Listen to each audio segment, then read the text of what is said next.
জিলা পৰিষদৰ আমাৰ যি বগৰীগুৰি জিলা পৰিষদ তাৰ আমি যিহেতু ইয়াতে সংখ্যালঘু অধ্যুষিত অঞ্চল আৰু এনেকুৱাকৈ শিলডল ভাঙি মই যিহেতু 10 বছৰ ইয়াৰে বিধায়ক আছিলোঁ, শিলডল ভাঙি এনেকুৱাকৈ সংখ্যালঘু ৰাইজে আগুৱাই অহা দেখা নাই। গাইবান্ধা অঞ্চলত প্ৰথমবাৰৰ কাৰণে বিজেপি আজি 500 শতাধিক মানুহৰ সভা হৈছে। মই আশা ৰাখিছোঁ যে এই বগৰীগুৰি পঞ্চায়তটো জয়লাভ কৰিব আৰু মই আজি ঘোষণা কৰিলোঁ নিশ্চিত ওপৰত আগন্তুক দিনত আমাৰ বৰপেটা যিটো জিলা পৰিষদ বৰপেটা জিলা পৰিষদটো ভাৰতীয় জনতা পাৰ্টি আৰু অসম গণ পৰিষদৰ নেতৃত্বত ইতিমধ্যে গঠন হ'ব। কাৰণ আমি নিশ্চিত সেইকাৰণে পাইছোঁ যে বহু ঠাইৰ পৰা যদিও বিৰোধীৰ পৰা নিৰ্বাচনত অংশগ্ৰহণ কৰিছে ভোটৰণি পাৰ হোৱাৰ বাবে, কিন্তু বহু সংখ্যকে ইতিমধ্যে আমাৰ লগত যোগাযোগ কৰিছে। নিৰ্বাচিত হোৱাৰ পিছত আমাৰ নেতৃত্বতে ভাৰতীয় জনতা পাৰ্টিৰ অসম গণ পৰিষদৰ নেতৃত্বতে আগন্তুক দিনত জিলা পৰিষদ বৰপেটা জিলা পৰিষদখন হ'ব। আমি আশা ৰাখিছোঁ যে আমাৰ বগৰীগুৰিটোত আমি হায়াৰত আনিব খোজা নাই। আমাৰ যিহেতু স্থানীয়ভাৱে ইয়াতে আছে, বৰ্তমান আছে, গতিকে তেওঁক আমি জয়যুক্ত কৰিবলৈ ৰাইজক আহ্বান জনাইছোঁ। ভূপেন বৰাই কৈছে যে ব্যক্তিগত গাড়ী কিনা নাই, 26ত চৰকাৰী গাড়ী চলাব, কি কয় এই ক্ষেত্ৰত? ভূপেন বৰাৰ কথাই মই দোকানটোতো বিভিন্ন ধৰণৰ কথা কয় ৰাজনৈতিকভাৱে। মই আজিলৈ বেলেগৰ কথা কোনো ধৰণৰ মই প্ৰতিক্ৰিয়া প্ৰকাশ কৰা নাই। তেওঁলোকৰ মনৰ কথা যিখিনি আছে সেইটো আমাৰ মুখপাত্ৰ আছে, মুখপাত্ৰই উত্তৰ দিব।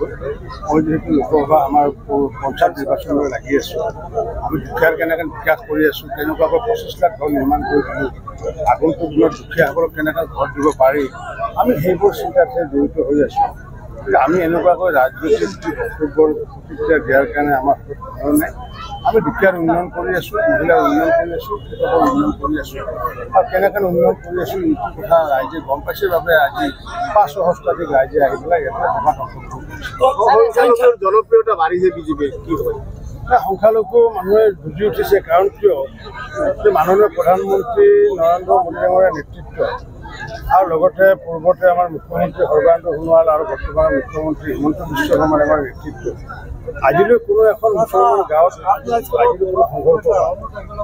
কোনো এখন মুছলমানৰ গাঁৱত অগ্নিকাণ্ড বৰঞ্চ মোদী ডাঙৰীয়াৰ নেতৃত্বত চৰকাৰৰ সময়ত 14 চনৰ পৰা এতিয়ালৈ মুছলমান হত্যা হোৱা দূৰৰ কথা, মুছলমানৰ ঘৰ জ্বলা দূৰৰ কথা, এজন মুছলমান মানুহৰ গাৰ এটা নৰ্ম লৰা নাই। আৰু সেইটো হৈছে বিজেপি।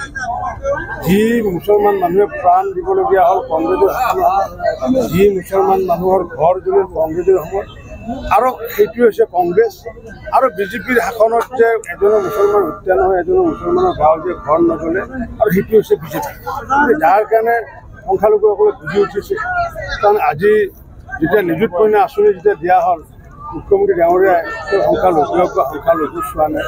প্ৰধানমন্ত্ৰী আৱাস যোজনা যেতিয়া 25 লাখ দিয়া হ'ল, আমি ধুবুৰী অঞ্চলত বৰপেটা অঞ্চলতো অন্য জিলাতকৈ বৰঞ্চ বেছিকৈ পাইছোঁ।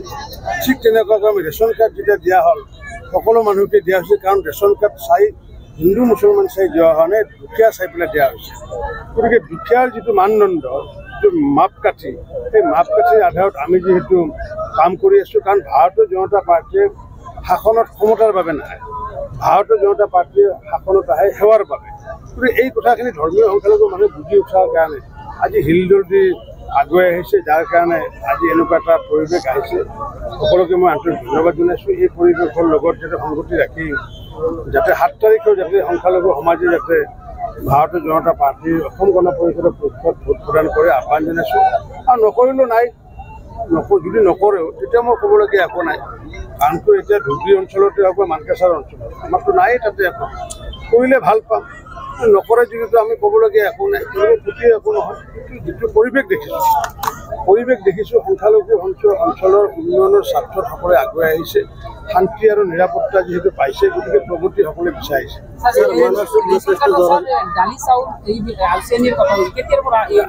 আমিতো চাওক, আমি যিহেতু দুখীয়াৰ কল্যাণৰ কথা কৈ আহিছোঁ। আমি যে প্ৰথম আমি প্ৰায় 12 লাখ ডুপ্লিকেট ৰেচন কাৰ্ড বাতিল কৰি আমি প্ৰায় 62 লাখ মানুহক নতুনকৈ ৰেচন কাৰ্ডত নিৰ্দিষ্ট কৰিছোঁ। ৰেচন কাৰ্ডৰ জৰিয়তে আমি আয়ুষ্মান ভাৰতৰ 5 লাখ টকাৰ কাৰ্ড দিছোঁ। এতিয়া আমি নতুনকৈ তেওঁলোকক আমি কি কৰিছোঁ যে 25 টকা ৰেহাই দৰত তেওঁলোকক চেনি দিব বিচাৰিছোঁ, 20 টকা ৰেহাই দৰত আমি দালি দিব বিচাৰিছোঁ, 10 টকা ৰেহাই দৰত আমি নিমখ দিব বিচাৰিছোঁ। আৰু এই সুবিধাটো অক্টোবৰ মাহৰ পৰা 1 অক্টোবৰ তাৰিখৰ পৰা আৰম্ভ হ'ব।